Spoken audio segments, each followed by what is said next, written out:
Hey guys, welcome back to Cruising with Matthew, and today in episode 8 of my P&O Azura vlog series, I'm going to be talking to you all about our penultimate port of call during this cruise, which was Cartagena in Spain. So I really hope that you enjoy this video.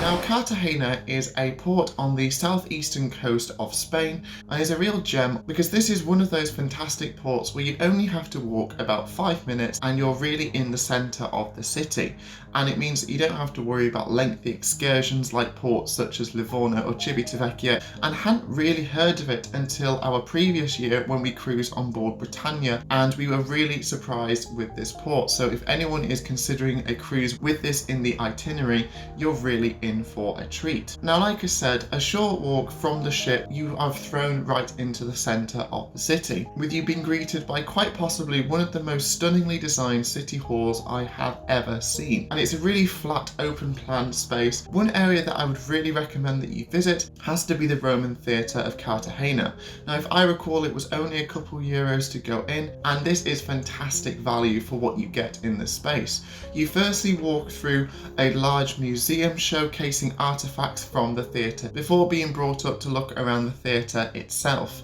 Now, it was estimated to have been built between 5 and 1 BC and was estimated to hold around 6,000 spectators and is absolutely stunning to walk into. And following its restoration in 2003 and then the actual museum that I previously mentioned being opened in 2008, it really is a spectacular spot, and it's really jarring because it's very much dropped in the middle of the city, so you have all the modern buildings surrounding it, and there you just casually have a Roman amphitheater in the centre, so it's really interesting to see. And this is a port that I definitely recommend you just explore yourself, because we kept bumping into a variety of excursions from the ship, and we pretty much did exactly the same thing just in our own time and also a little bit cheaper. So just something to consider. And me and my family were absolutely blown away by this space. It's really a testament to the Romans that something that has been constructed over 2,000 years ago still looks as impressive as it must have then. Now, if you're wanting some more supplies or anything like that,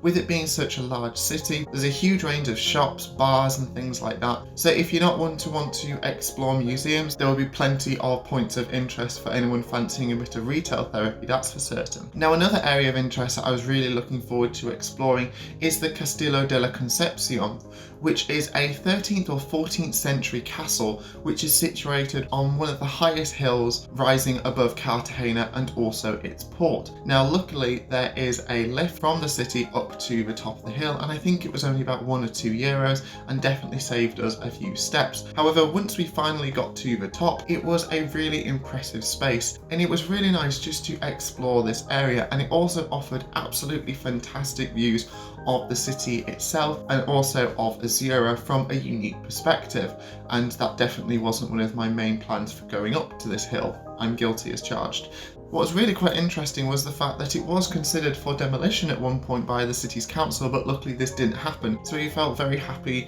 that we were able to explore this fantastic space. We even met some of the city's locals, which was surprisingly a few peacocks and also some ducks, which you're not expecting at the top of a hill with some peacocks, but there you go. Another area which I really like in Cartagena, and we very much explored last year on board Britannia, was the fact that there is a huge marina, which again gives you lots of views of the ship, but also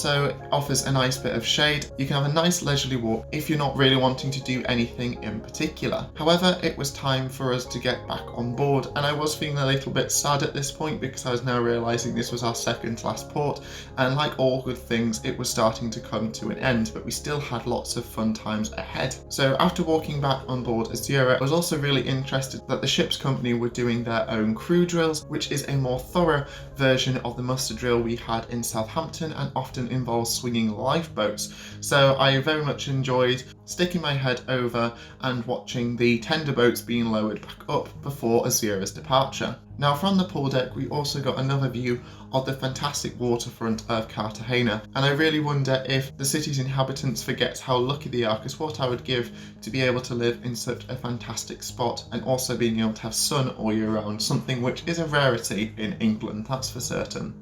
That being said, although very sunny, it was extremely windy when we left port, and Azura had to have the help of a couple tugs as well as her bow and stern thrusters to actually get off the quayside, which again I found really interesting. As Azura did an impressive 180-degree turn and made her way out of the port, I would very much recommend keeping your eye out on the port's lighthouse, because there is a fantastic gentleman who frequently stands at the lighthouse and waves the flag of the ship that is passing. So I'm not sure if you can see in these pictures on the far right the P&O house flag, and this happened on board Britannia as well, and I found that really nice, and he definitely got a big wave and a very loud salute from Azura's captain, which I thought was lovely. Now just before we went out to sea, we saw the slight ordeal of the pilot getting off the ship, because as you can probably tell from these pictures, it was very windy and the waves were getting larger, which wasn't a problem for the ship the size of Azura, but the poor pilot boat was getting bounced up and down, and there were several failed attempts to actually get off the ship, but luckily thanks to Azura's size being able to shield some of the waves and wind from the pilot boat, the pilot was able to get off, followed by a resounding cheer from everyone who was looking out from the decks and their balcony. The pilot also gave a wave goodbye, which I quite liked as well. Now, even once you've sailed past Cartagena, I would thoroughly recommend that you stay out on deck, because you get a beautiful view of the Spanish coastline towards the end of the Mediterranean, and the weather was absolutely gorgeous. Although still quite windy, it felt really warm. There was blue sky, blue seas, and moments like this are what cruising is all about. And before we knew it, it was time to get ready for another meal on board Azura, and was treated to a gorgeous sunset on Azura, and our day drew to a close as I wanted to get up exceptionally early to see Azura sail into Gibraltar, and what a sight that was. So I can't wait to show you that in my next video. So I really hope you enjoyed that video, and if you want to know more about cruising with Matthew, the links are in the description below, and please like and subscribe because it's always appreciated. I hope that you're all keeping well at the moment, and I can't wait to see you in my next video. So until next time, this is Cruising with Matthew, and thank you so much for watching.